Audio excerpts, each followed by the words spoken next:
These are the sheets that I write daily, what's happening to them. Rosemarie Curcio is checking in on her patients. They are small, cute, fuzzy, and oh yes, they have wings. Rosemarie is the bat specialist for Raven Ridge Wildlife Center. Most of them should be hibernating this time of the year. But that doesn't always happen. I've received a total of 7 bats from November through now, the beginning of January. So what brings them in? Going to break a record high for today. But look at these numbers. We were the 9th warmest December on record so far. Now we're the 8th. We had a lot of above average temperatures in November and December. And when heat happens, bats can get kind of verhoodled. They may wake up from where they are hibernating and feel a need to go out. And then they do go out, and then the next day, cold is back. And then they just may not find their way back into their hibernation area, and then they're kind of stuck. And then that's when hopefully people find them and then bring them to me.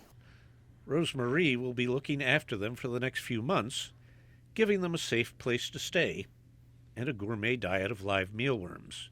But she's noticed something unusual this year about her house guests.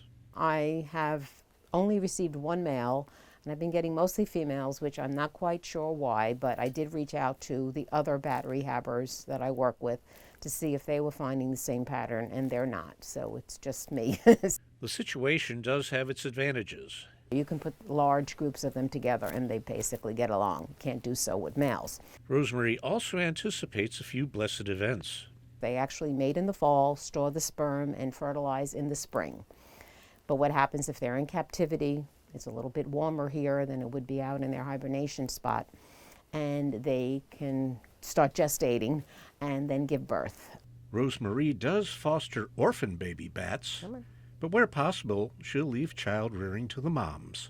And it is interesting to see how much faster the babies, the pups, grow with the mother than the pups that I raise, So obviously the mother knows exactly what she's doing and has the right milk formula for her. Mama bats and their pups will most likely be released to the wild sometime in April or May. It all depends on the weather. I definitely don't release unless I know nighttime temperatures are 50 or above. And of course, I look for the amount of insects that are available outside. It's not like if there's one warm day and I'm thinking of releasing them. I do wait for a stretch of warm days, especially looking for nighttime temperatures.